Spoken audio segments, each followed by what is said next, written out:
نحمده ونصلي ونسلم على رسوله الكريم اما بعد فاعوذ باللہ من الشیطان الرجیم بسم اللہ الرحمن الرحیم۔ پروگرام شان رمضان کے ساتھ میں ہوں آپ کا میزبان ڈاکٹر حافظ ریحان مصطفیٰ راٹھور۔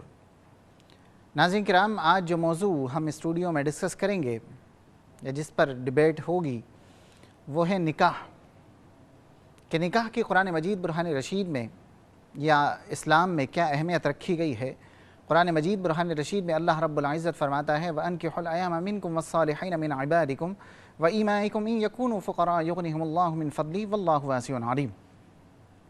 پھر رسول اللہ صلی اللہ علیہ وسلم کی احادیث مبارک کو دیکھا جائے تو سرکار دو عالم صلی اللہ علیہ وسلم نے فرمایا کہ یہ دنیا جو ہے بہترین دنیا جو ہے ایک متاع ہے، اور اس میں بہترین متاع ایک عورت ہے۔ اسی طریقے سے فاروق اعظم رضی اللہ تعالی عنہ فرماتے ہیں کہ اگر کسی شخص نے ایک نیک سیرت عورت سے نکاح کر لیا تو اس نے اپنے دین کو بچا لیا ہے، 50% بچا لیا ہے۔ دوسری روایت میں ملتا ہے کہ اگر کسی شخص نے نکاح کر لیا تو گویا وہ شیطان سے محفوظ ہو گیا ہے۔ تو حدیث مبارک میں بے شمار حدیث مبارک ایسی ہیں کہ جس میں نکاح کی فضیلت کے حوالے سے بیان کیا گیا۔ اور آج اگر بات کی جائے، اسلام کی بات کی جائے، تو بہت سے مستشرقین ایسے گزرے ہیں، مورخین ایسے گزرے ہیں جنہوں نے رسول اللہ صلی اللہ علیہ وسلم کے نکاح کو پولیگیمی کہنے کی کوشش کی،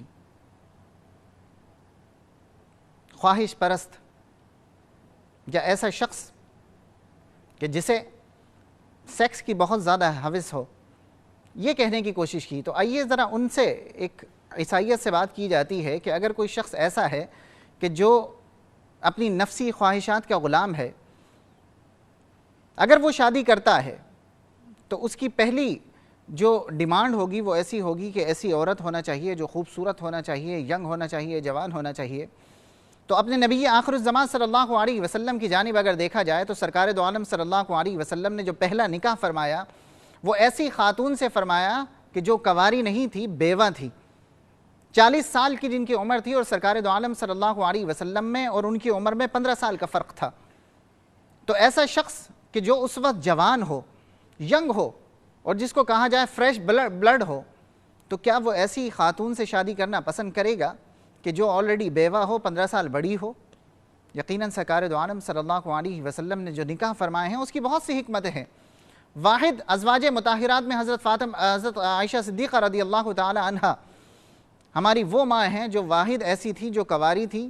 اور پھر یہ سرکار دو عالم صلی اللہ علیہ وسلم فرماتے ہیں کہ اللہ رب العزت نے مجھے خواب میں جبریل امین کے ذریعے حضرت عائشہ صدیقہ رضی اللہ تعالی عنہا کی شبیہ دکھائی گئی اور کہا کہ اللہ رب العزت نے ان کو آپ کے لیے پسند فرمایا ہے۔ جب انہی عائشہ صدیقہ رضی اللہ تعالی عنہا پر تہمت لگتی ہے، کن کے لیے؟ جن کو اللہ رب العزت نے سرکار کے لیے پسند فرمایا تھا، تو سرکار دو عالم صلی اللہ علیہ وسلم صفائی نہیں دیتے۔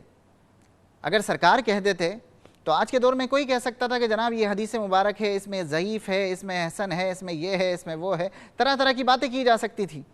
لیکن جب قرآن مجید برہان رشید نازل ہو گیا اور کہا کہ سبحانک ھذا بہتان عظیم، یہ بہت بڑا بہتان عظیم ہے جو حضرت عائشہ صدیقہ رضی اللہ تعالی عنہا پر لگایا گیا ہے۔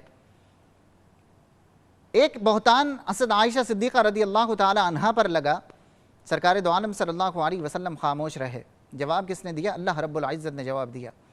ایک بہتان حضرت مریم جو عیسیٰ کی والدہ ماجدہ تھی، جب ان پر بہتان لگا تو اللہ رب العزت نے جواب نہیں دیا بلکہ اللہ کے نبی نے خود جواب دیا اور کہا کہ قال انی عبد اللہ آتانی الکتاب وجعلنی نبیا۔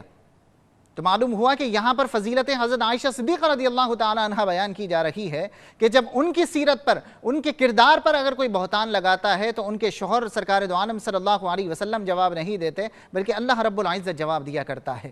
تو ناظرین کرام، یہ وہ نکاح کا سلسلہ ہے جو آدم علیہ السلام سے جس کی ابتدا ہوئی تھی اور امت محمدی صلی اللہ علیہ وسلم میں چل رہا ہے۔ تو آج انشاءاللہ العزیز اس موضوع پر ہم ڈسکس کریں گے کہ نکاح کی افادیت کتنی ہے، نکاح کس طریقے سے ہونا چاہیے، اس کا جو اجتماع ہے وہ کیسا ہونا چاہیے، اس کے جو لوازمات ہیں وہ کس طریقے سے ہونا چاہیے، حق مہر کیسا ہونا چاہیے، اور آج کے دور میں جس طریقے سے شادیاں ہو رہی ہیں ان کی کیا حقیقت ہے۔ انشاءاللہ پروگرام کے فارمیٹ کے مطابق آگے بڑھتے ہیں، قرآن مجید برہان رشید کی تلاوت کو کو پروگرام میں شامل کرتے ہیں۔ میرے ساتھ قاری انوار سعیدی جو کہ حضرت کرما والا اسلامک اکیڈمی یا HK اسلامک اکیڈمی میں حفظ قرآن وہاں پر بچوں کو حفظ کروایا کرتے ہیں۔ قاری صاحب میں آپ سے ملتمس ہوں کہ قرآن مجید برہان رشید کی تلاوت سے ہمارے قلوب کو روشن و منور فرمائیے۔ اعوذ باللہ من الشیطان الرجیم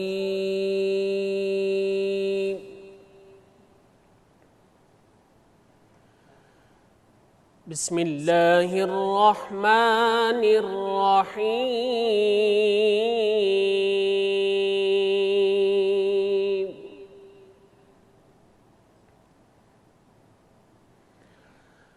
ألم نجعل له عينين ولسانا وشفتين وهديناه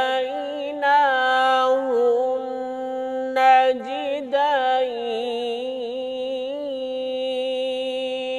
سبحان اللہ۔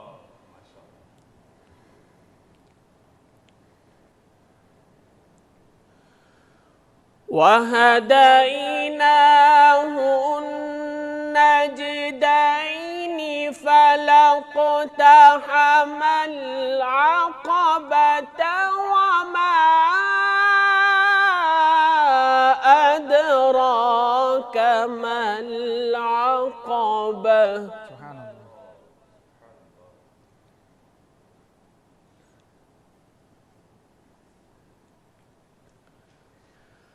ولسانا وشفتين وهديناه النجدين فلاقتحم العقبة وما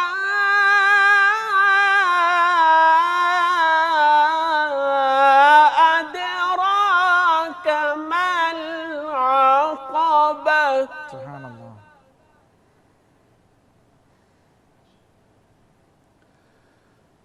فك رقبة أو إطعام في يوم ذي مسغبة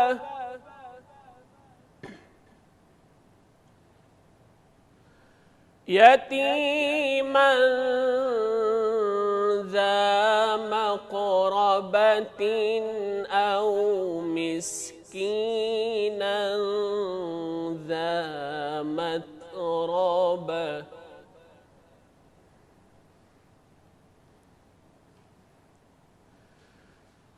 ثم كان من الذين آمنوا وتواصوا بالصبر وتواصوا بالمرحمة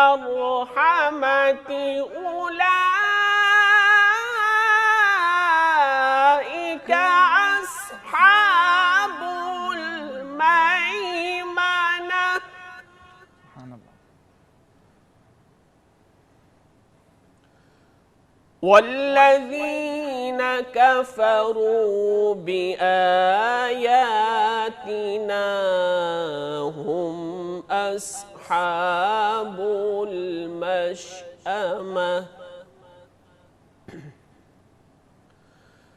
عليهم نار مؤصدة بسم الله الرحمن الرحيم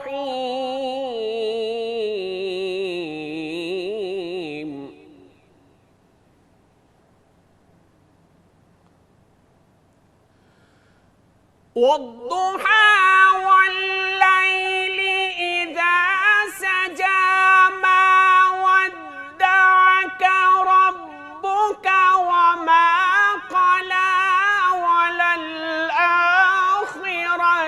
خير لك من الأولى ولسوف يعطيك ربك فترضى سبحان اللہ۔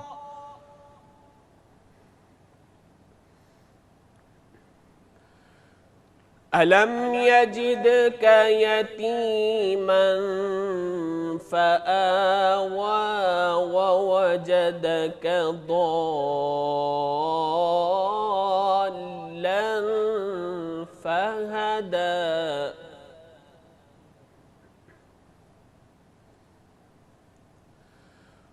ووجدك عائلا فأغنى فأما اليتيم فلا تقهر وأما السائل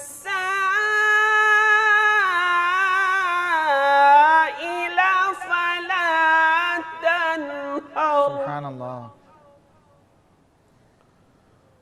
وأما بنعمة ربك فحدث. صدق الله العظيم. سبحان اللہ، ماشاء اللہ. یہ تھے قاری انوار سعیدی صاحب جو کہ قرآن مجید برہان رشید کی تلاوت ہمارے سامنے پیش کر رہے تھے. ناظرین، پروگرام میں وقت ہوا ہے ایک مختصر سے بریک کا. انشاءاللہ العزیز ہم بہت جلد واپس آ رہے ہیں، ہمارے ساتھ ہی رہیے گا.